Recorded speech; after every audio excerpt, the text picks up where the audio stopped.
Ada orang mendakwa dia mendapat ilmu laduni.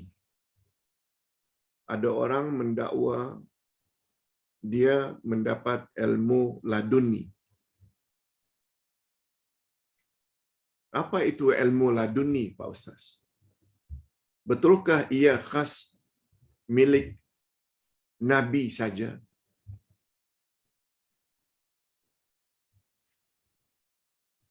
Pertama, Ustaz ingin jelaskan ilmu laduni maknanya ilmu yang datang langsung daripada Allah.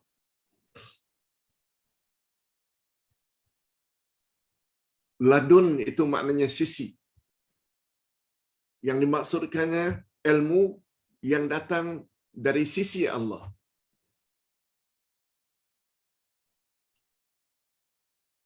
Memang ada. Sebagaimana kata-kata para sahabat.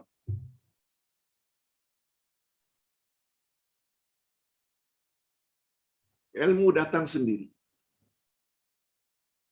Anugerah ilahi. Tapi syaratnya. Tapi dengan syarat. Ini pandangan salafus saleh. Apa syaratnya, Pak Ustaz? Siapa yang mengamalkan apa yang dia sudah tahu, niscaya Allah akan beritahu dia apa yang dia belum tahu. Apa ini Pak Ustaz? Tahu.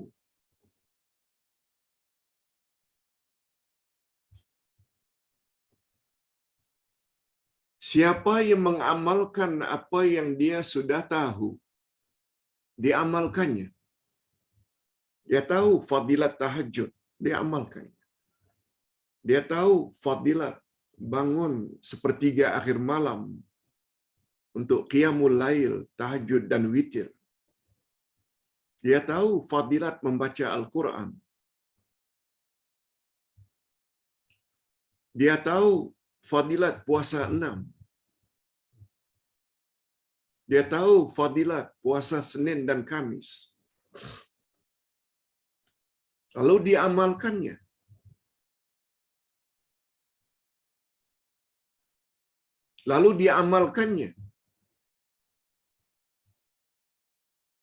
Untuk orang tersebut yang mengamalkan apa yang dia sudah tahu, Allah akan beritahu dia apa yang dia belum tahu.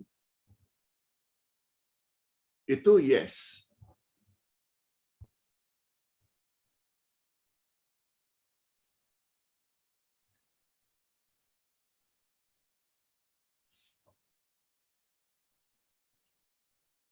Tapi sungguh banyak orang yang banyak perkara yang dia tahu, tapi dia tidak amalkan. Orang macam itu jangan harap. Di antara yang punya pandangan adanya ilmu laduni ini, ilmu datang sendiri dari Allah. Kalau dengan pemahaman tadi, itu tak ada salahnya. Tapi orang yang hanya tunggu saja dapat ilmu daripada Allah tanpa belajar, ini salah. Sebab ada kaedah al-ilmu yu'ta wala ya'ti. Ilmu hendaklah didatangi, bukan datang sendiri. Nabi Muhammad sallallahu alaihi wasallam bersabda, al-ilmu bitta'allum. Ilmu hendaklah dengan belajar. Sama ada belajar pergi ke dewan, belajar pergi ke masjid, ke surau. Cari ilmu itu, cari dengan membaca, layari internet, atau dengar secara online melalui Facebook seperti ini, atau tak sempat kita buka YouTube, ceramah ustaz ini, ceramah ustaz itu kita dengar. Itu maknanya ilmu hendaklah dengan belajar.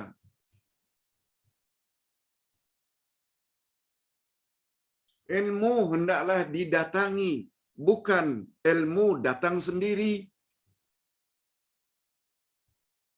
Jadi mengharap ilmu datang daripada Allah tanpa usaha, tunggu saja. Ini karut.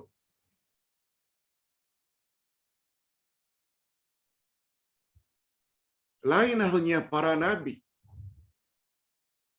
Para nabi mendapat wahyu ilahi. Sebagaimana firman Allah pada ayat 3 dan 4 dari surat An-Najmi, "Wa ma yantiqu 'anil hawa in huwa illa wahyu yuha." Tidaklah nabi bercakap berdasarkan hawa nafsunya, tapi percakapan nabi itu berdasarkan wahyu. Ayat 110, ayat terakhir dari surat Al-Kahfi.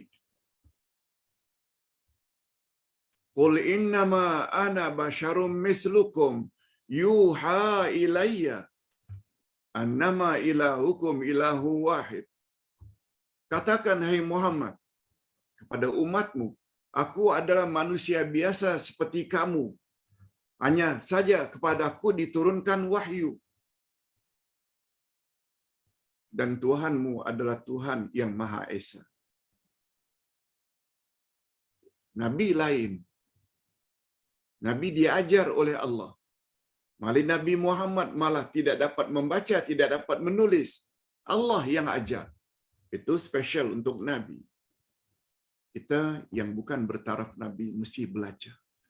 Baca, banyak baca, banyak baca, banyak kaji, banyak dengar, banyak dengar. Okey, itu penjelasan Ustaz tentang ilmu laduni. Yang kedua,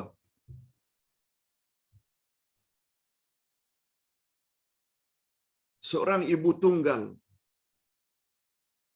dan ada kelebihan keuangan. Ada ibu tunggal, maknanya sudah pisah, mungkin tak pasti, pisah mati atau pisah hidup. Cuma dari sudut keuangan dia banyak duit. Dia hidup keseorangan. Lalu ibu tunggal tersebut bercadang akan pergi ke Mekah selama 1 tahun untuk belajar bahasa Arab dan beribadat di Masjidil Haram. Kalau perlu berpuasa di sana dalam 1 tahun itu, ada sebulan Ramadan. Tapi dia tidak punya mahram. Pemergiannya didampingi oleh 2 orang kenalan yang dapat dipercayai. 2 kawan wanitanya.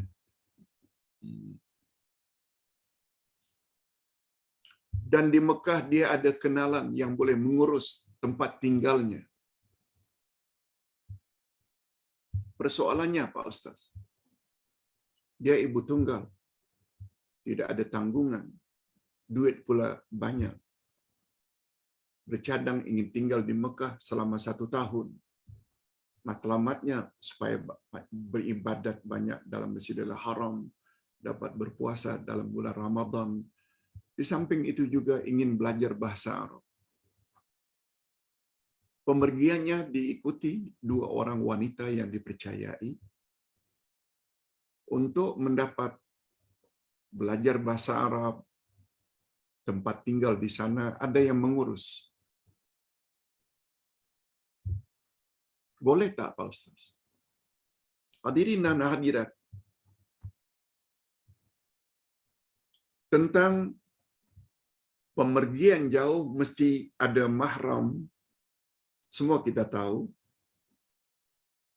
Cuma para ulama berbeza pendapat. Apakah boleh mahram itu bila terdiri dari beberapa orang wanita yang dipercayai? Malah ada pendapat yang mengatakan apabila perjalanan itu aman, tidak menimbulkan fitnah,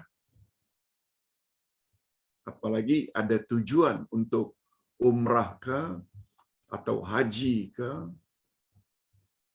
ada pendapat yang mengatakan boleh. Jadi Ustaz cenderung berpendapat terhadap pertanyaan yang ciri-cirinya seperti itu. Dia ada mahram, tapi dari kalangan dua wanita yang dipercayai. Selama di Mekah, ada orang yang dapat dipercayai untuk mendapatkan tempat tinggal. Ustaz cenderung hukumnya boleh. Bagaimana pandangan Dr. Yusuf Al-Qaradawi di dalam salah satu kitabnya. Apalagi dengan tujuan untuk belajar bahasa Arab. Asalkan tidak menimbulkan fitnah, insya Allah dibolehkan. Wallahu a'lam.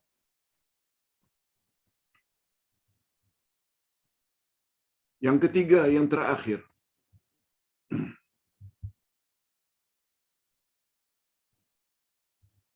Ustaz dikirimkan satu video di mana Ustaz berkenaan mengajar zikir sir. Zikir sir. Tak perlu Ustaz sebutkan nama ustaznya. Semua orang tahu.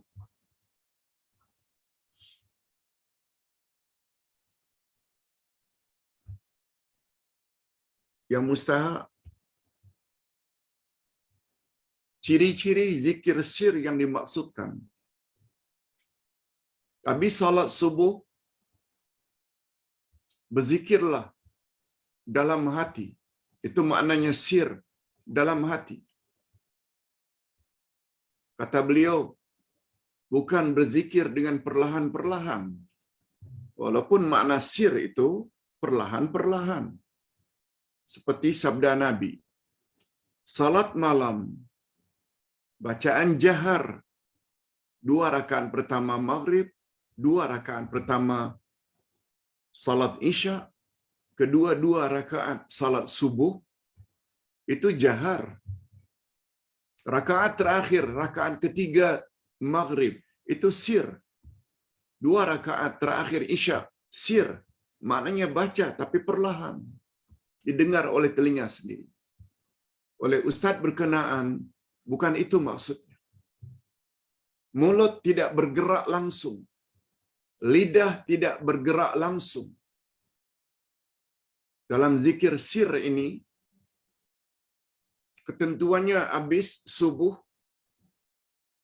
kita duduk, kalau boleh kita memandang tanam-tanaman, pohon-pohonan, dalam keadaan senyap dan hening,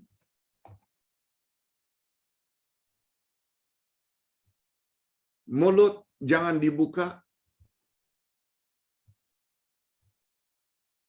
lidah menongkat ke langit-langit,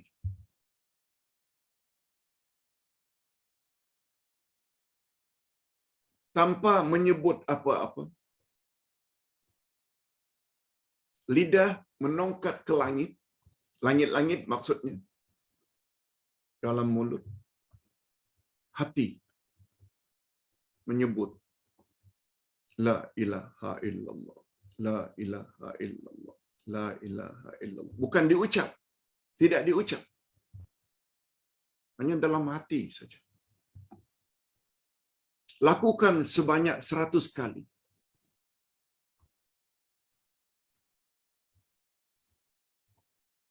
Jika kita amalkan, kita tidak akan diganggu oleh syaitan pada akhir hayat kita ketika naza'. Kononnya itu fadilatnya. Ustaz ditanya, apa pandangan Pak Ustaz terhadap amalan seperti ini? Ini jawabannya. Walaupun sebenarnya Ustaz sudah beri panduan. Malah Ustaz tulis lagi sebuah kitab yang Ustaz namakan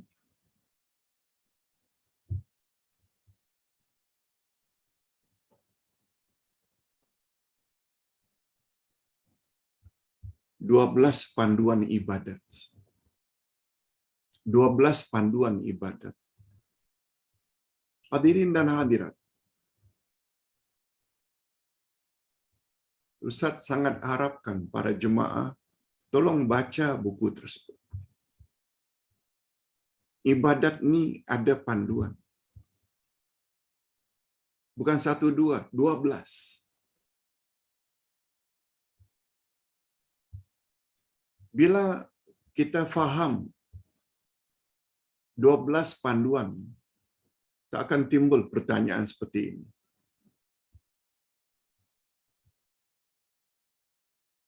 Tapi tak mengapa, Ustaz akan jawab. Jangan bimbang. Untuk mendapat pencerahan. Pertama sekali Ustaz ingin sebutkan, zikir itu ibadat.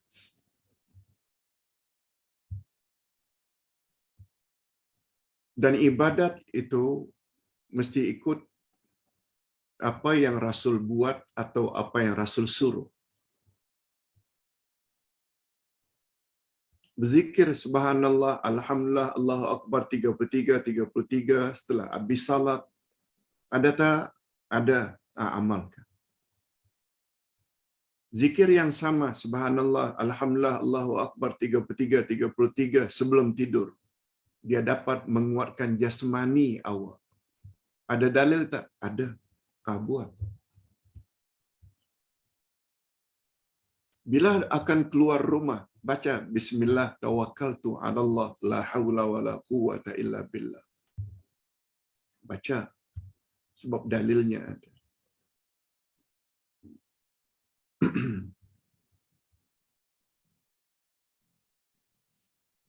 Bila kita akan makan, baca bismillah. Ada.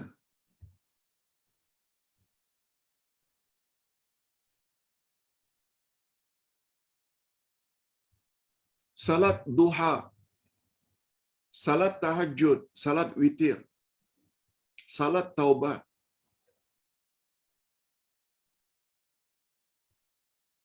Nabi ada buat tak?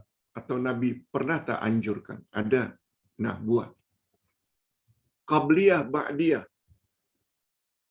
Yang dipanggil dengan salat sunat rawatib. Ada tak? Ada. Buat. Kalau zikir ni termasuk ke dalam ibadat. Ibadat mestilah ada yang Nabi buat atau paling kurang Nabi suruh. Zikir sir seperti ini dengan menongkat lidah ke langit-langit.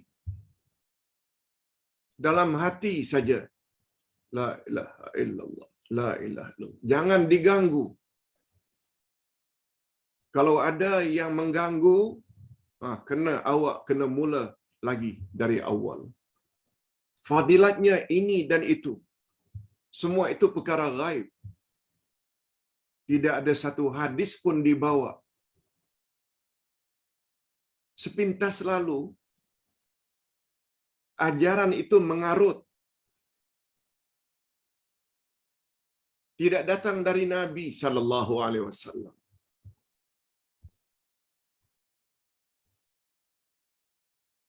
Ingat, zikir ada 3 jenis. Zikrul lisan, disebut oleh lidah, subhanallah walhamdulillah wallahu akbar wala haula wala quwata illa billah. Ini namanya zikrul lisan. Zikrul qalbi, zikir hati dengan makna hati senantiasa ingat hukum hakam Allah. Sedang berada di Kuala Lumpur, sedang berada di Selangor, sedang berada di Tokyo, sedang berada di London, sedang berada di Sydney, sedang berada di Perth, tetap tutup aurat. walaupun tak ada seorang kenalan yang melihat kita di sana. Karena apa? Hati ini ingat, walaupun kenalan tak nampak, tapi Allah tetap nampak kita mendedahkan aurat. Walaupun sedang berada di bengkok, kita tidak akan buat perkara-perkara bengkok. Apa sebab? Hati kita ini zikrul qalb. Ingat hukum hakam Allah. Zina tak boleh, minum arak tak boleh. Di mana saja kita berada, kita tetap mendirikan salat bila tiba waktunya. Walaupun tidak ada kiri kanan orang yang kita kenal. Sebab kita tahu, Allah itu tahu. Itu namanya zikrul qalbi. Yang ketiga namanya zikrul amal.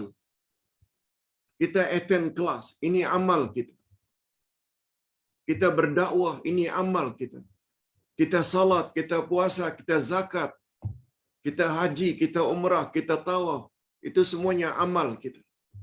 Kita mencari rezeki untuk menyara anak isteri dengan income yang halal.